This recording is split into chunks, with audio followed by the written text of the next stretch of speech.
চলমান সংঘাতের অংশ হিসেবে ইরানের সর্বোচ্চ ধর্মীয় নেতা আয়াতুল্লাহ আলী খামেনিকে হত্যার পরিকল্পনা করেছিল ইসরায়েল, যার বিরোধিতা করেন স্বয়ং মার্কিন প্রেসিডেন্ট ডোনাল্ড ট্রাম্প। যুক্তরাষ্ট্রের কর্মকর্তাদের উদ্ধৃত করে দেশটির সংবাদ মাধ্যমে এসেছে এমন তোলপাড় করা খবর। এরপর থেকে শুরু হয় চুলচেরা বিশ্লেষণ। প্রশ্ন উঠছে, ইসরায়েল কেন যুক্তরাষ্ট্রকে এ কথা বলল, আর যুক্তরাষ্ট্রই বা কেন এ কথা ফাঁস করল?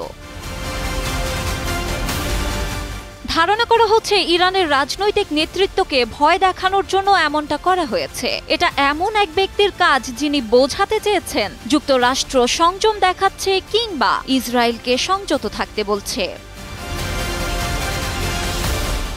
লেখক ও ইসরায়েলের সাবেক কূটনীতিক আলন পিঙ্কাস বলেন, ইসরায়েলে যেভাবে বিষয়টি ব্যাখ্যা করা হচ্ছে তা হলো এই সংবাদ ইঙ্গিত দেয় ইসরায়েল সত্যিই এমন কিছু ভাবছে। তারা যুক্তরাষ্ট্রের সঙ্গে আলোচনা করেছে, আর যুক্তরাষ্ট্র বলেছে এখন না। অর্থাৎ ইরানের জন্য এটি একটি স্পষ্ট বার্তা যে বিষয়টি এখন ইসরায়েলের ভাবনায় রয়েছে। মার্কিন কর্মকর্তারা বার্তা সংস্থা রয়টার্সকে জানিয়েছে, ইরানিরা এখন পর্যন্ত কোনো মার্কিন নাগরিককে হত্যা করেনি। যতক্ষণ না তারা এমনটা করছে ততক্ষণ ইরানের রাজনৈতিক নেতাদের নিশানা করার কথা ভাবছে না যুক্তরাষ্ট্র, যার কারণে খামেনি হত্যা বাধা দিয়েছে যুক্তরাষ্ট্র। এ ব্যাপারে ফক্স নিউজ ইসরায়েলের প্রধানমন্ত্রী বেনিয়ামিন নেতানিয়াহুর কাছে জানতে চাইলে তিনি তা অস্বীকার করেন। নেতানিয়াহু বলেন, অনেক ভুয়া খবর ছড়ানো হচ্ছে, তবে ইসরায়েলের হামলার ফলে ইরানের শাসন ব্যবস্থার পরিবর্তন হতে পারে বলে দাবি করেন নেতানিয়াহু।